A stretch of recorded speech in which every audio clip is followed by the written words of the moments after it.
Hi, my name is Father Greg, and I am the National Vocation Director for the province of Our Lady of Guadalupe province.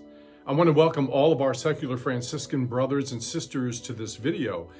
And what my hope is that you'll understand what the vocation office entails, what we go through as we have these men come and discern with us, and the different levels of formation and the process that these men go through.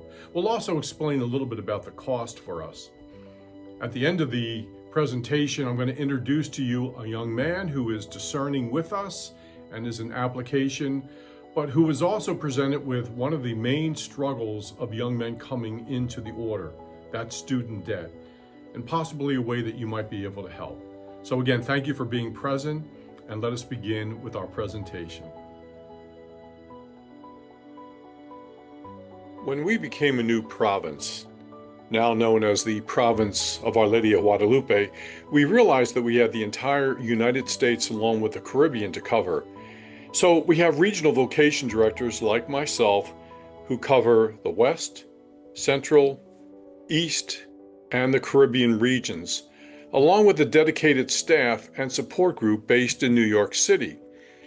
We also have 75 local vocation directors who help the regional vocation directors stay in touch with discerners throughout the country. And so here's a map of what we cover, along with pictures of our vocation staff and the regional vocation directors. Let's now talk about the process of discernment and formation. We begin with a period of inquiry and discernment. When a man feels that he has a call from God to this way of life, it's important that he becomes not only sure of his particular calling, but also comfortable with the order. And so the time of discernment helps him become familiar with members of the order by visiting various communities, going to a come and see, and staying in contact with both a vocation director and a contact friar.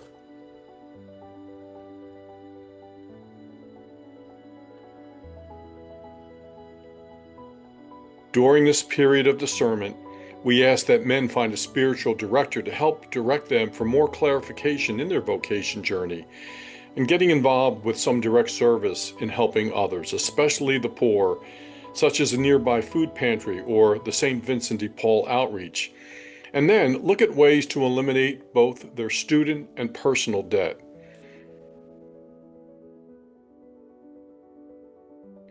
Another option that we have to aid men in their discernment is the Franciscan volunteer ministry, where a discerner lives at one of our ministry sites, working directly with the poor and the marginalized, and interacting with the friars who also serve at those sites.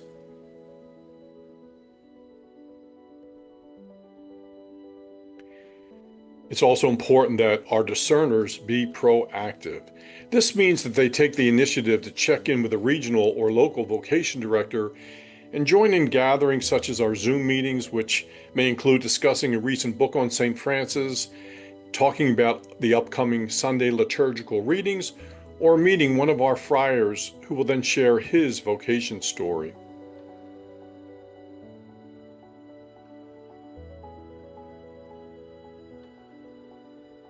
If the vocation director feels that the discerner has the potential to be a friar, he is invited to a candidate invitation weekend. He is interviewed by several friars who offer their recommendations to the vocation directors. If he is invited to join our postulant program, he receives an explanation of the paperwork he will need to complete and has a psychological assessment scheduled.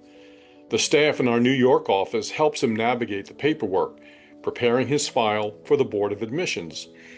The Board of Admissions is composed of friars and lay people, and they provide recommendations on suitability to begin the postulancy program.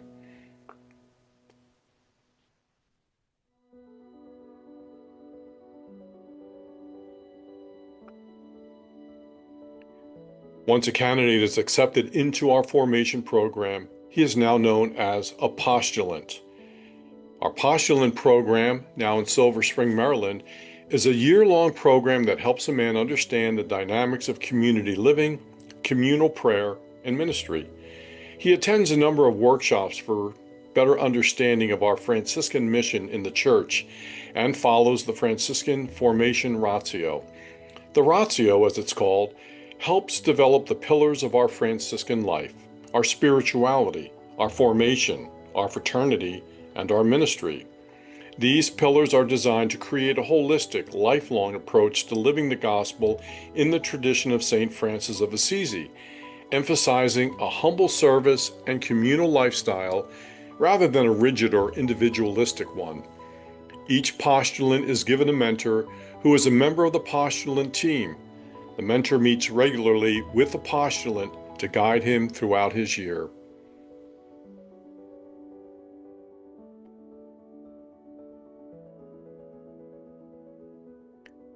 After completing the postulant program, there is a period to take a vacation, reconnect with family and friends, before moving on to Mission Santa Barbara in California to begin what is known as the novitiate.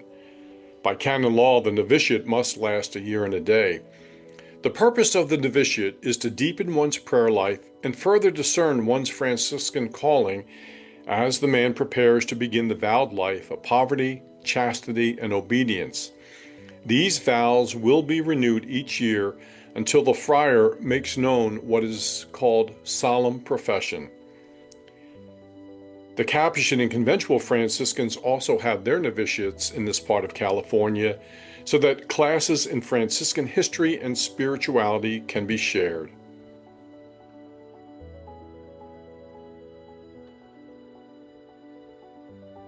Following the novitiate, we have a program known as Brothers Walking Together. It's a carefully crafted program where the simply professed friar is sent to either a foreign or domestic mission staffed by our friars. They are given a mentor friar who meets with them and helps them process their experience as they integrate their Franciscan values in a mission setting.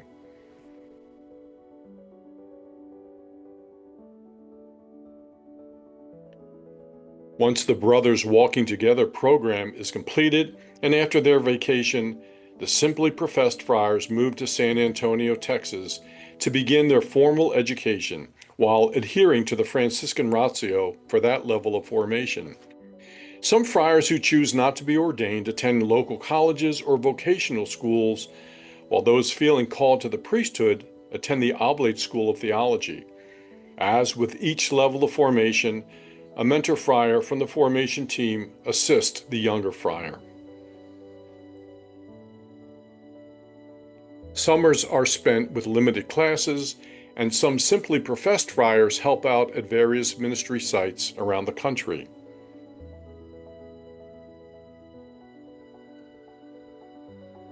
Studies are broken up when the friar student is assigned to 1 year in assisting at one of our many ministry sites around the country. This gives them a taste of combining prayer, work, and community outside an academic setting. This is known as the pastoral year. This allows the young friar to also explore further ministerial possibilities once he makes his solemn vows. After solemn profession, friars continue with studies for the priesthood as they return to San Antonio, Texas. Friars pursuing other academic studies in other fields may choose to live in friaries closer to their chosen universities. Other solemnly professed friars who do not pursue further studies are then assigned to fraternities and ministries throughout the United States.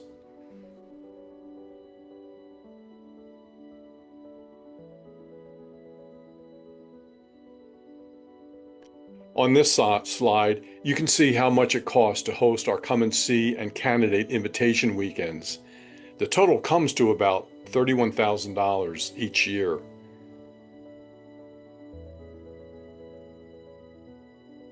The average cost of education, travel, room and board, medical and other expenses for a typical friar in formation is between $225,000 to $300,000 for an average of 6 years. Student loan debt is a big hindrance for those wishing to join religious life. The order just cannot absorb all this debt. However, there are outstanding organizations that work with discerners to eliminate their student debt.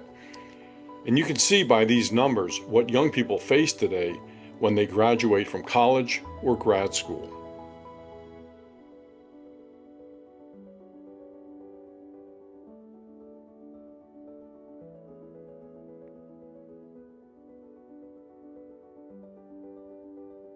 Organizations such as Labouré and Fund for Vocations work with graduates, mentoring and aiding them as they work to eliminate their student debt. And several of our friars have undergone this process. In just a moment, you will meet one of them.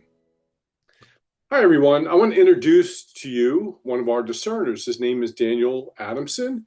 He is from Ohio. He's living in Columbus right now. And Daniel now works for Honda. He just graduated from Ohio State University, the Ohio State University. And I'm going to ask to tell him a little bit about what he studied and what he's doing for Honda. So, Daniel, what do you do for Honda? And what did you earn your degree in? Yeah, so I have sort of a long educational history, but most recently I graduated with my master's in human resource management. I consider myself more of a data analyst, and that's really what I do at Honda. We manage a training app that is used by a lot of the associates. So it's a lot of data management, getting the right information to the right people. It's a great job, great company. You have a very interesting story, kind of a revert back to the Catholic faith, like a lot of guys your age. And you encountered the Franciscans up in Chicago. Mhm. Then you called me. You got a hold of me from one of the friars down in Chicago, who I know very well, Brother Tom Smith. What attracted you to the Franciscans?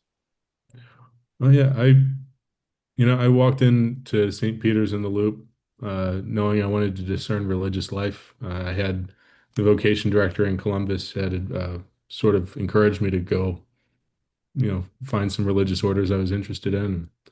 I walked into that church just expecting a daily mass and to get to the Chicago Art Museum, be a tourist. And but when I walked in, I just saw this beautiful activity, just all, multiple daily masses for the office workers downtown, confessions downstairs, uh, some kindly friar on a side door throwing food out as a donation, just moving it to someone outside. And I really just got the sense that this is the church at its best. This is total generosity in the sacraments and the liturgy, um, and in acts of charity.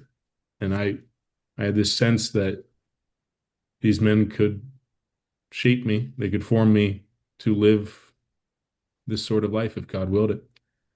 Um, Then you got in and touch with me and you began your discernment process, which took about a year's time. oh yeah, You went through your interviews and all that, and I explained that in the slides about what you guys go through.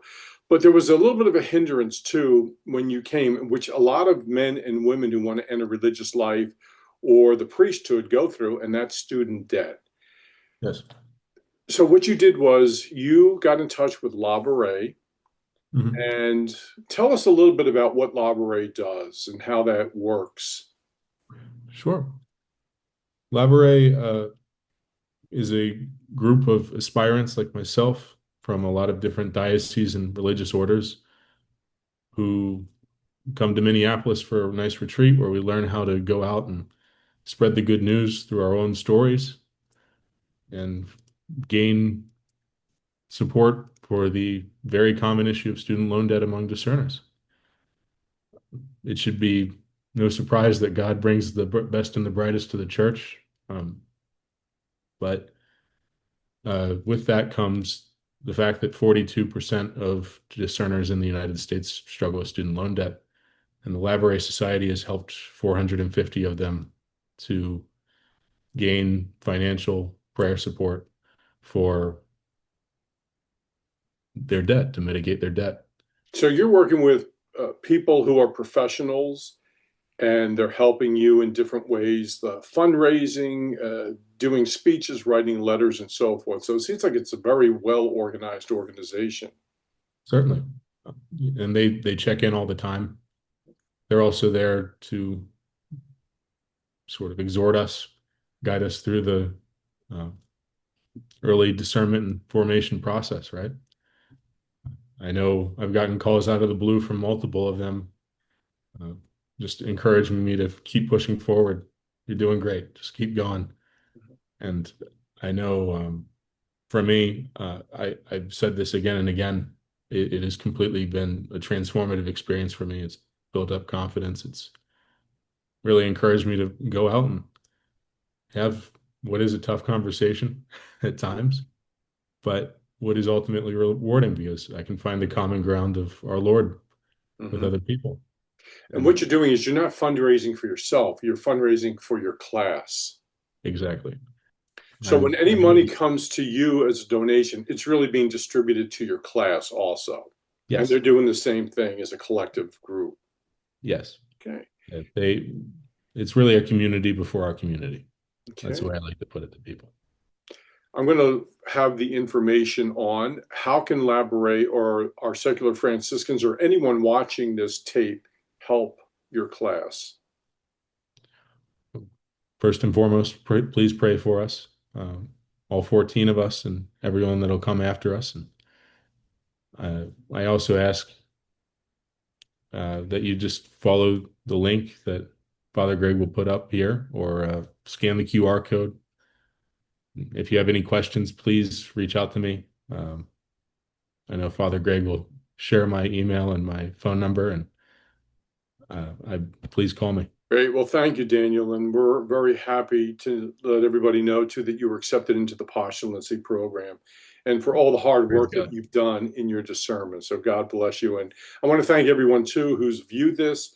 Again, Daniel and so many others need your help to enter religious life. So whatever you can do to help them out, we ask that you be generous and support vocations. God bless all of you.